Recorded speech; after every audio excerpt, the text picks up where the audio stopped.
नमस्कार दोस्तों, आप सभी लोगों का मेरे YouTube चैनल सुशांत एजुकेशन में स्वागत है। आज के करंट 28 जुलाई 2020 की, तो चलिए शुरू करते हैं। पहला है मेरा, भारत ने किस देश को 10 broad gauge diesel rail engine भेंट किए हैं? तो आंसर मेरा है बांग्लादेश। ठीक है, यह समझौता कब हुआ था ये जान लेते हैं। ठीक है, अक्टूबर 2019 में बांग्लादेश की प्रधानमंत्री शेख हसीना की भारत यात्रा के दौरान यह वादा किया गया था। ठीक है, चलिए अगला देख लेते हैं। किस मंत्रालय ने भारतीय मौसम विज्ञान विभाग के किस ऐप का शुभारंभ किया है? तो किस मंत्रालय ने किया है? तो पृथ्वी विज्ञान मंत्रालय ने किया है। ठीक है, इस ऐप का नाम क्या है? मौसम मोबाइल ऐप का नाम है। ठीक है, चलिए इसकी सहायता से उपयोगकर्ता मौसम के पूर्वानुमान रडार से लिए गए चित्र और विषम मौसम संबंधित बाधाओं की जानकारी प्राप्त कर सकते हैं। ठीक है, ऐप का नाम क्या है? मौसम मोबाइल ऐप। चलिए आगे देख लेते हैं हम लोग।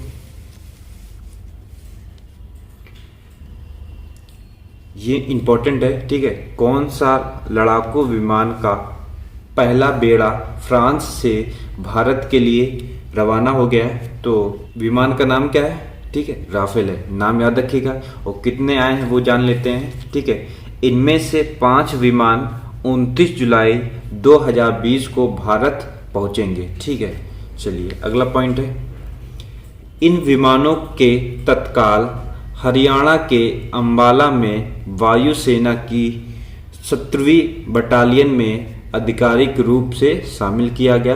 कौन सी बटालियन है? 17वीं बटालियन है। ठीक है, कहाँ रखा गया है? हरियाणा के अंबाला में रखा गया है। ठीक है, चलिए इस विमान को फ्रांस की कंपनी दसाल्ट ने बनाया है। ठीक है, नाम भी याद रखिएगा, किस कंपनी ने बनाया? दसाल्ट ने बनाया है। ठीक है, अगला पॉइंट है, भारत 2016 में हुए 59,000 करोड़ रुपए के सौदे के तहत फ्रांस से 36 राफेल विमान खरीद रहा है। ठीक है, जिसमें से 5 भारत को मिल गए हैं, बाकी शेष जो है अभी आगे मिलेंगे। ठीक है, चलिए सभी विमान 2021 तक सौंपे जाने हैं। ठीक है, 2021 तक सारे विमान जो है भारत को मिल जाएंगे। ठीक है, इंपॉर्टेंट है, याद रखिएगा। चलिए अगला देख लेते हैं।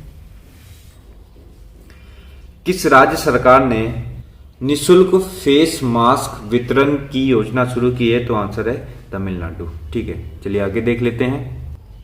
किस देश ने हांगकांग के साथ प्रत्यर्पण संधि को निलंबित कर दिया है? तो आंसर है न्यूजीलैंड है। ठीक है, इससे संबंधित हमने कराया था, उससे पहले हमने कराया था, वो ब्रिटेन ने समझौता जो है रद्द किया था, अब न्यूजीलैंड ने कर दिया। तो देख लेते कितने देशों ने रद्द कर चुके हैं। तो ऑस्ट्रेलिया, कनाडा और यूके ने हांगकांग के साथ इस संधियों को निलंबित कर दिया है। ठीक है, चलिए अगला देख लेते हैं।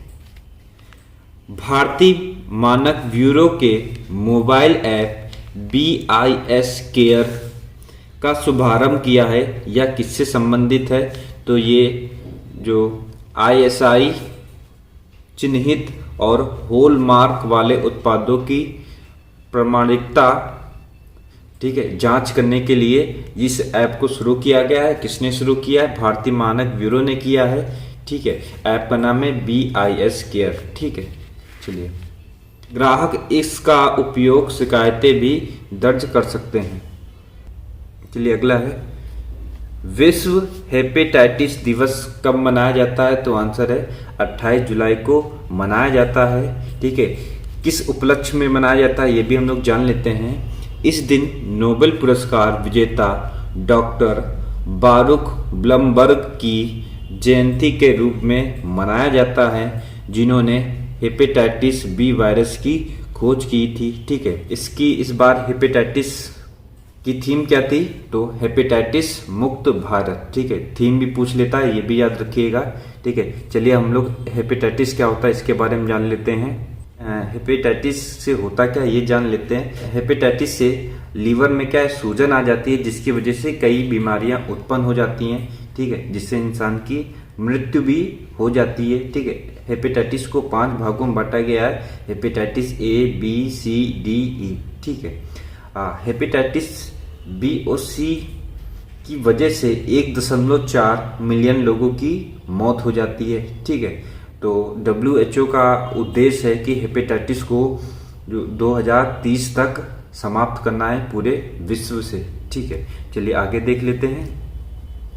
किसके द्वारा टू ड्रीम 2.0 नवाचार प्रतियोगिता का शुभारंभ किया गया है? तो DRDO के द्वारा किया गया है।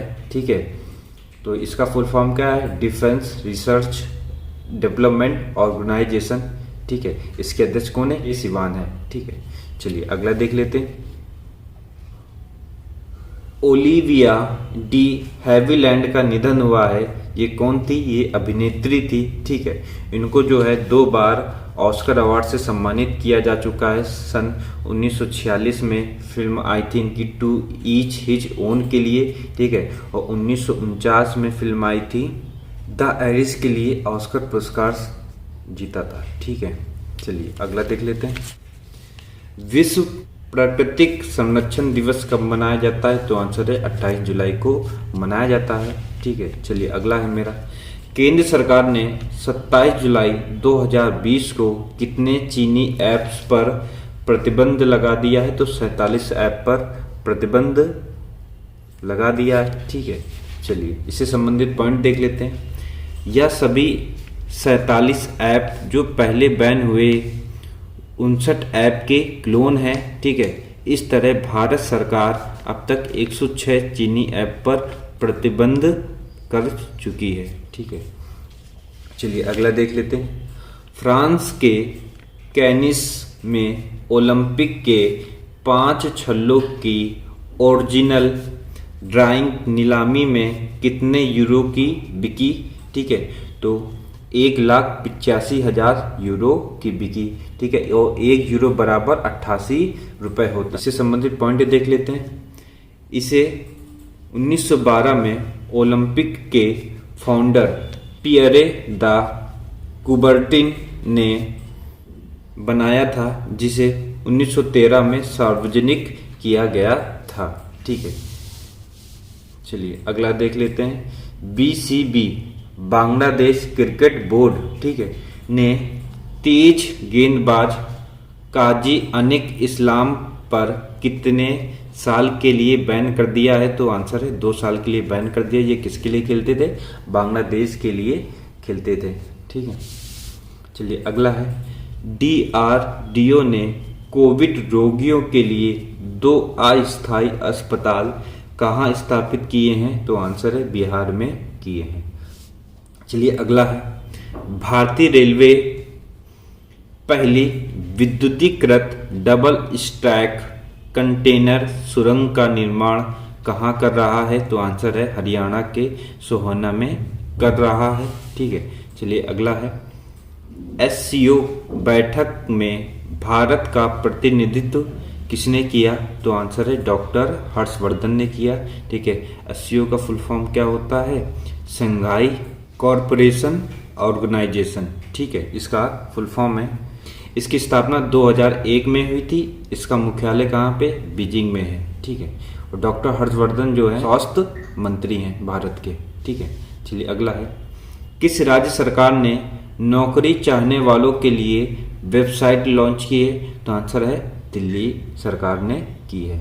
तो आज के लिए बस इतना ही। अगर वीडियो अच्छा लगा है तो लाइक कर दीजिए, चैनल में नए हैं तो सब्सक्राइब करना मत भूलिएगा। अंत तक देखने के लिए बहुत बहुत धन्यवाद।